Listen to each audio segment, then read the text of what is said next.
Նախ ուզում եմ շնորհակալություն հայտնել լրատվամիջոցներին, անչափ Ժողովուրդ ջան, մի րոպե լրություն մի հատ ներկայացնեմ ձեր պահանջը ես։ Նախ շնորհակալ եմ բոլոր լրագրողներին, լրատվամիջոցներին, որ ընդառաջ գնալով այս անարդարությանը այսօր եկել եք լուսաբանելու, շնորհակալություն եւս մեկ անգամ։ Տեսեք, մի քանի օր առաջ ինձ on-line տիրույթում գործող վարորդները դիմել էին, ներկայացրեցին խնդիրը, որը որ ես ընդունում եմ շատ անարդար, որտեղ որ գտնում եմ, որ նաև պետությունը չկա, իր գործառույթով պետությունը ընդհանրապես չկա։ Եվ ինչու՞մն է կայանում տրամաբանությունը։ Այսօր on-line տիրույթներում գործում են, աշխատում են շուրջ 130,000 վարորդներ, որոնցից 40,000-ը ընդունեն կարող են լինել նույնիսկ մեր ոստիկանները ստեղ կանգնած, ովքեր աշխատանքի ժամից հետո իրիկունը տուն գնալուց մի հատ գործ են անում, որպեսզի իրենց օրվա հացը վաստակեն։ Մնացած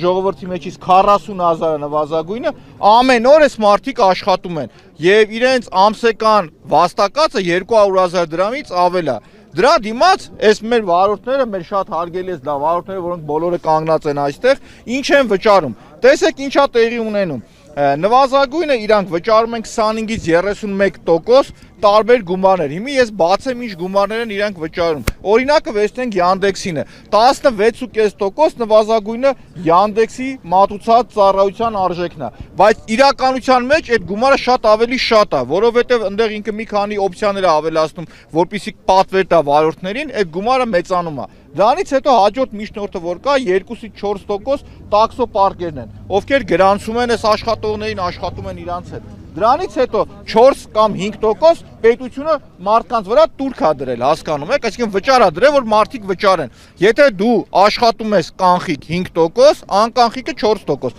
Սա էլ մի հատ խնդիր կա, վարորդի մեղավորությունը որն է, որ օրինակի համար հաճախորդը կամ կանխիկ է վճարում կամ անկանխիկ է վճարում։ Ինքը չի, չէ՞, վճարումը կատարողը, որ այդ բեռը այդ մարդու վրա է թողում դու լրացուցիչ։ Այսինքն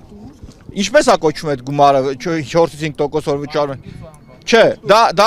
պետ տուրք է կոչվում, դա պետ տուրք է կոչվում։ Տեսեք, հիմա վարորդների պահանջը ինչու՞մն է կայանում ամբողջությամբ։ Առաջինը այն, որ իրանց տոտալ իրավունքները ոտնահարվում է, եւ մեր երկրում չկա մի կառույց, կլինի մարդու իրավունքների պաշտպանը, կլինի կառավարությունը, կլինի ՏԿ-ը, որ կզբաղվի այս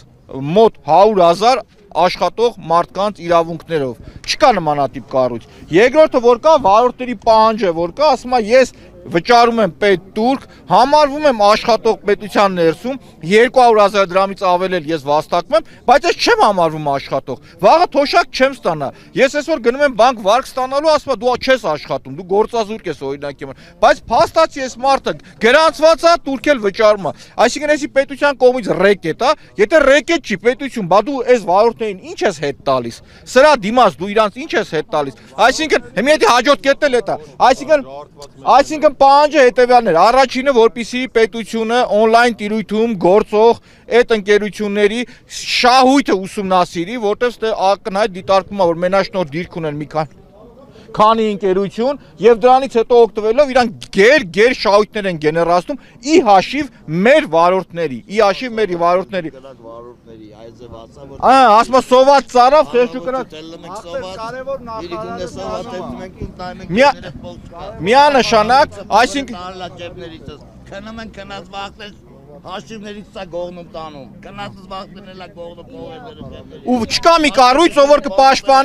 կպաշտպանի վարորդների իրավունքը, հասկանում եք։ Առաջի պահանջը, որպեսզի այդ on-line տիրույթում գործող տաքսի ծառայությունները, որ մատուցում են, իրենց տոկոսադրույքը իջեցնեն։ Երկրորդ կետը, որ կա, կարևորագույն կետը, վարորդները համարվեն իրենք գրանցված աշխատող, այն վարորդները, ովքեր օրական 10 ժամ ավտոմեքենա են վարում։ Այն վարորդները, ովքեր 200,000 դրամից ավել վաստակում են։ Այսինքն ստացվում է մենք 16 ժամ ես շարունակեմ, այսինքն այդ մարդիկ համարվեն աշխատող։ Եվ երրորդը, այդքան որ հայտարարվում էր կառավարությունում, որ այն աշխատողը, որը 200,000 դրամից ավել աշխատավարձ է ստանում, պետք է համարվի առողջության համապարփակ ապահովության հիմնադրամի շահառու։ Ճիշտ է թե չէ, այսինքն անվճար այս մարդիկ բուժօգնություն ստանան։ Այս մարդիկ նաև զրկված են դրանից։ Այսինքն իրենք իրանց վաստակածից 25-ից մինչև 31% գումար են դուրս տալիս, այսինքն վճարում են, տաքսի ծառայություն կլինի, հարկային կլինի, մյուսը կլինի, դրա դիմաց մեր երկրում իրանք չկան, պետության համար այս մարդիկ չկան, ու մենք համարում ենք, որ անարդար է այսօր կազմակերպել ենք ստորագրահավաք, որի արդյունքում մարդիկ ստորագրեն, ստորագրահավաքը տևելու է 2 օր, այսինքն այսօր 2 ժամ է լինելու, մնացածը մարզերից շատ վարորդներ դիմել են, որ մենք կուղարկենք, այս բոլոր պահանջները կներկայացնենք կառավարությանը, որից հետո վարորդները իրենք արդեն ըստ կառավարության պատասխանի, եթե ընդառաջ չգնան վարորդները որոշել են, որ խաղաղ անհնազանդության ակցիաներ են իրականացնելու, այսինքն իրանց Ինչ? Քանի մարդ ինչքան վարորդ որ գա, այսինքն դրա համար կապ չունի, 1-ը կլինի, 10-ը կլինի, թե 1000-ը կլինի։ Այսօր սահմանված ինչ-որ թիվ կա, որ Չէ, չկա։ Չկա տեն սահման,